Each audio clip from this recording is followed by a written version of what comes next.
Hello everyone, hope your shortened practice is going well. Thank you to the members of this channel for your feedback. We have done with the shortened dictation practice up to transcription number 34. Moreover, we are understanding the advanced outlines, doing the practice of the same, also doing the practice of the commonly used phrases in various ways. Those who want to join the membership, just click the join button next to the subscribe button. You will get the details in the description. Today we will do the shortened dictation practice of transcription number 35 and 36. The speed will be 70 words per minute. And we'll also do the practice of the phrases related to the word appear and apart, which you're watching on the screen. First, you have to practice these phrases at least one line and then get ready for the dictation of these phrases first, and we'll continue with the dictation of the transcriptions number 35 and 36. For doubts, you can write in comment box, and you can like, share and subscribe my YouTube channel. So let's begin. It appears apart from other things, it appears that apart from these, apart from the fact that, it may appear that apart from other, it appears to me, apart from that, apart from the, it appears to have been, apart from this. Stop, translate and check from the screen. Get ready for the dictation practice of transcription number 35. Mr. Vice Chairman, sir, I welcome the budget proposals for the year 1982 to 83, which are all comprehensive and which embrace most of the development plans that we have envisaged for the establishment of a socialistic society in this country. In spite of the taxation and the introduction of fresh duties, we find that the finance minister has succeeded in disturbing only a microscopic section of the people of this country to extract sufficient funds for our schemes. The finance minister has also succeeded in finding funds for almost all the development plans of this country, which will add to our good. While we discuss the general aspects of the budget, we will have to consider the activities of most of the sections that are now covered in the budget. Even though the provisions are there, I think, sir, the expenditure on some of the activities envisaged in this budget should be subjected to a thorough scrutiny. In this respect, sir, I wish to bring to the notice of this house the special feature of the educational system of this country.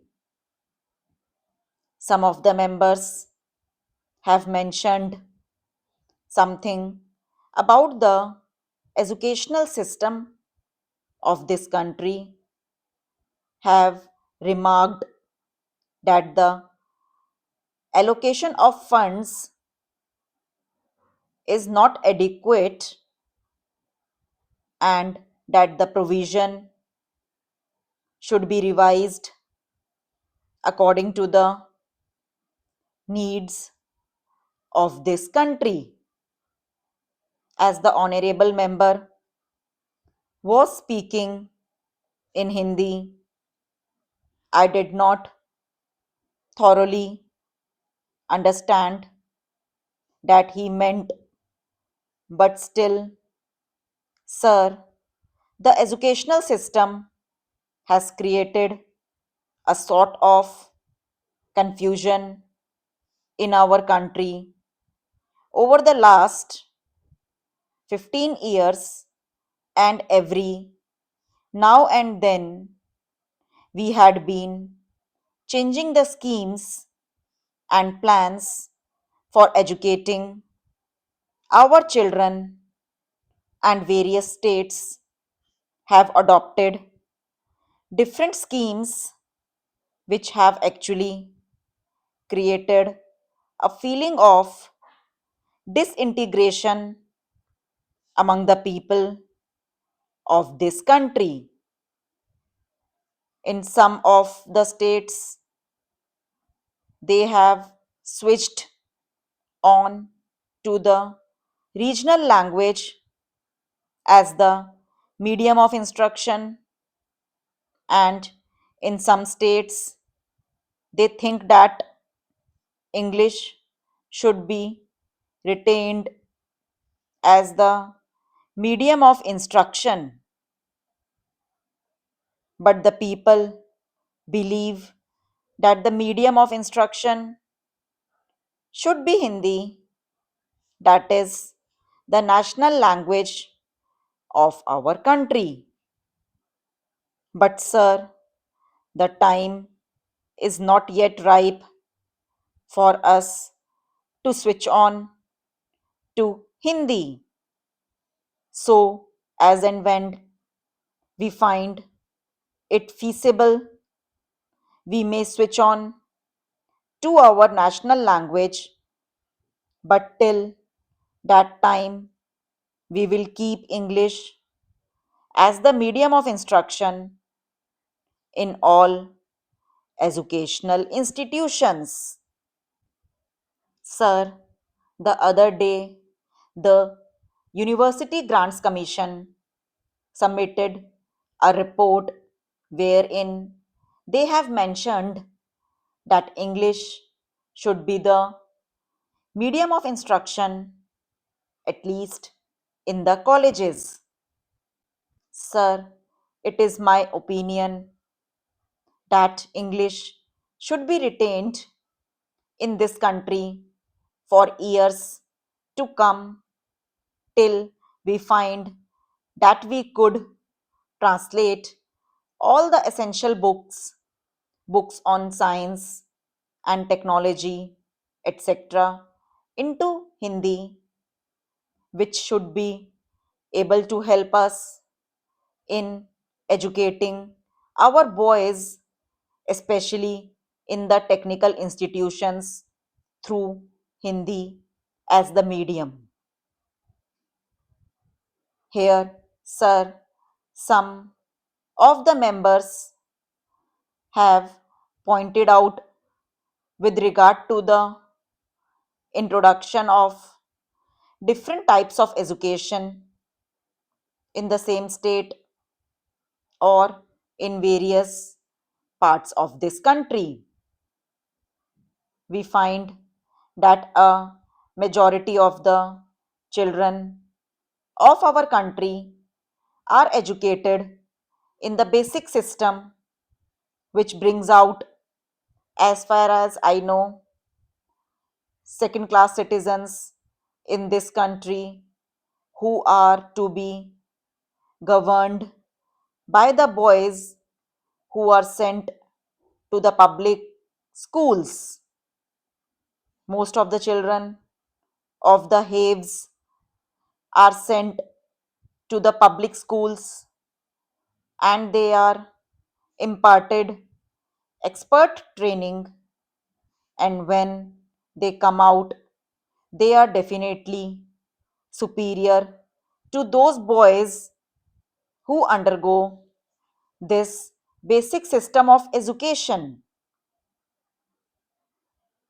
if this basic education is considered to be the best for the development of our country in the socialistic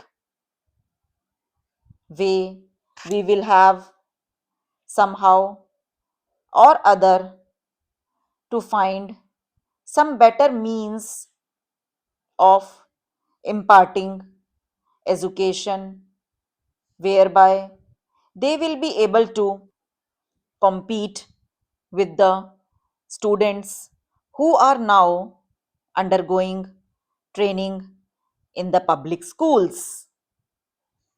Unless we do it, we will be creating, as I previously mentioned, a second class of citizens in this country. I hope the authorities who are concerned with the planning of education in this country will review their schemes according to the suggestions that I have put forth now. In the same way, sir, our country is mainly depending on our agriculture and industries for the development of our economy. But the agriculturalists are an ignorant section of our people who do not find, in spite of the development in that sector of our economy of high production, a better income as the industrial section is having in this country. The industrial section is fast improving and their standard of living has gone high. At the same time, in spite of the better production in the agricultural section, the agrarian population has not come at par with the industrial section of this country. In the same way, industrial laborers are organized.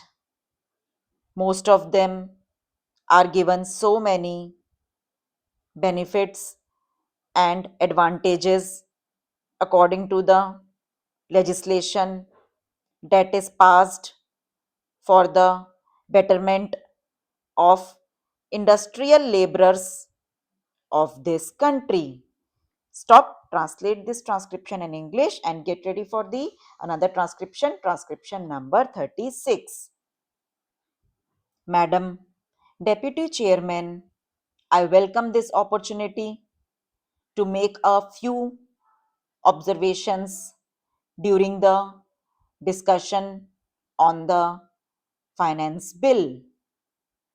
At this stage, therefore, it is better to use this opportunity to make a survey of the economic situation and find out what the present condition of the people is, whether they are satisfied, and if they are not satisfied, what the reasons are. I feel this responsibility is greater today when the American aid is likely to be reduced, and therefore we have got to stand more on our own legs. When the plan was set forth, there were three sources from which We hoped to get finance for the plan, namely our own resources from the revenues, loans within the country through savings, and thirdly, foreign help. The latter we need not discuss here.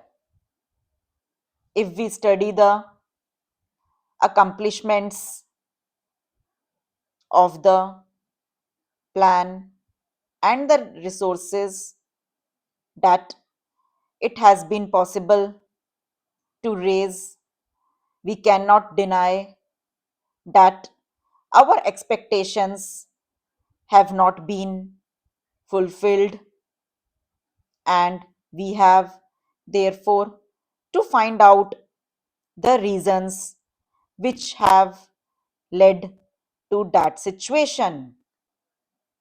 Here, incidentally, I would like to touch in a sentence or two the entire theme of the speech of Mr. Bhupesh Gupta.